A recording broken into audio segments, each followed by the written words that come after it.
Good morning dear students. Saurabh sir की online history की class में आप सभी का स्वागत है। आज हम क्लास 7th का जो चैप्टर फर्स्ट है उसकी स्टडी करेंगे। इसका नाम है इतिहास, एक परिचय। इतिहास means history and introduction. Introduction को हिंदी में कहते हैं परिचय।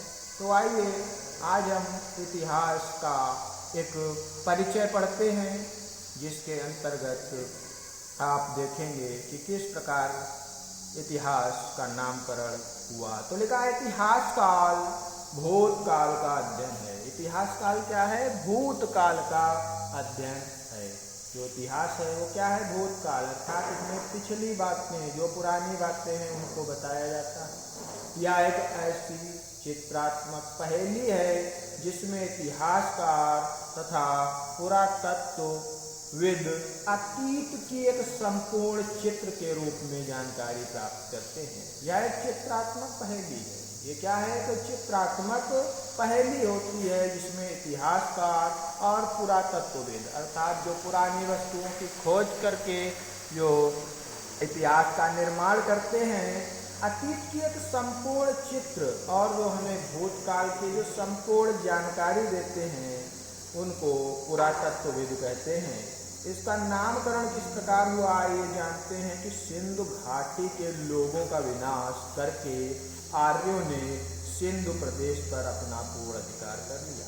सिंधु घाटी के लोगों को विनाश अर्थात उनको मार करके आर्यों ने सिंधु प्रदेश पर अपना पूरा अधिकार कर लिया तथा उन्होंने इस प्रदेश को सप्त सैंधव अर्थात 7 नदियों का देश नाम दे दिया।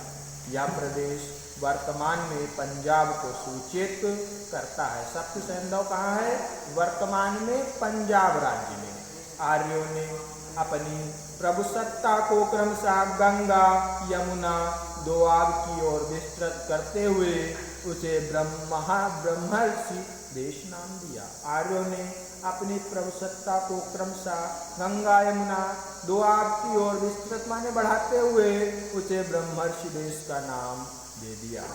कालांतर में हिमालय तथा विंध्य पर्वतों के मध्य स्थित संपूर्ण प्रदेश को आर्यावर्त नाम दिया गया। कालांतर माने बाद में, कालांतर में बाद में हिमालय और विंध्य पर्वतों के मध्य स्थित संपूर्ण प्रदेश को आर्यावर्त, किसका नाम दे दिया गया? आर्यावर्त नाम दिया गया।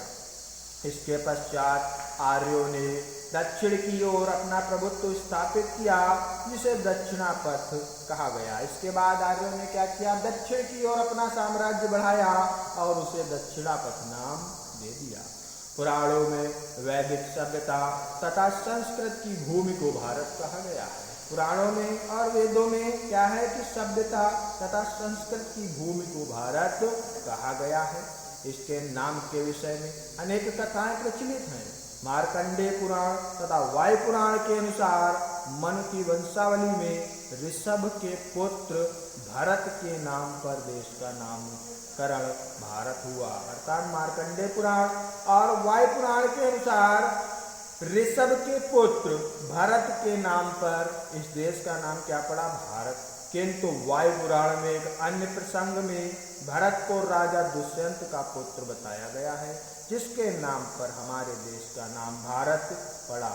ऐसा भी माना जाता है कि सप्त सैंधव प्रदेश में आर्यों के 5 समुदाय भरत, त्रिशु, अनु, द्रहु तथा यदि निवास करते थे, जिनमें से प्रथम समुदाय भरत ने देश के एक बड़े भाग पर नियंत्रण कर लिया था, इसलिए हमारे देश का नाम भारतवर्ष पड़ा।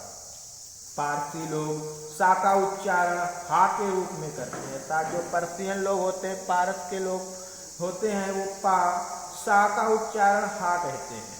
अतः उन्होंने सिंधु को हिंदू कहा तथा सिंधु के परवर्ती प्रदेश को क्या कर दिया? हिंदुस्तान। यूनानी लोग सिंधु को इंडस कहते थे तथा इस देश को उन्होंने इंडिया कहा, जो भारत का अंग्रेजी रूपांतर है। भारत वर्तमान में भी हमारे संविधान तथा विदेशों में भारत को इंडिया ही कहा जाता है। वैदिक युग में भारत का क्षेत्राधिकार पश्चिम में अफगानिस्तान से लेकर पूर्व में म्यांमार तक तथा उत्तर में नेपाल एवं तिब्बत से लेकर दक्षिण में तमिलनाडु तक था। भारत देश को 5 प्रमुख प्रदेशों में बांटा गया है। उद्देश्य अफगानिस्तान एवं उत्तरी पाकिस्तान, प्रतीच्य राजस्थान, गुजरात एवं दक्षिणी पाकिस्तान, मध्य देश पंजाब तथा पश्चिमी उत्तर प्रदेश, प्राच्य पूर्वी उत्तर प्रदेश, बिहार, बंगाल, असम तथा उड़ीसा एवं 5वां है दक्षिणापथ दक्षिण भारत। म्यांमार को तब ब्रह्मा देश कहते थे। प्राचीन काल में म्यांमार को हम क्या कहते थे?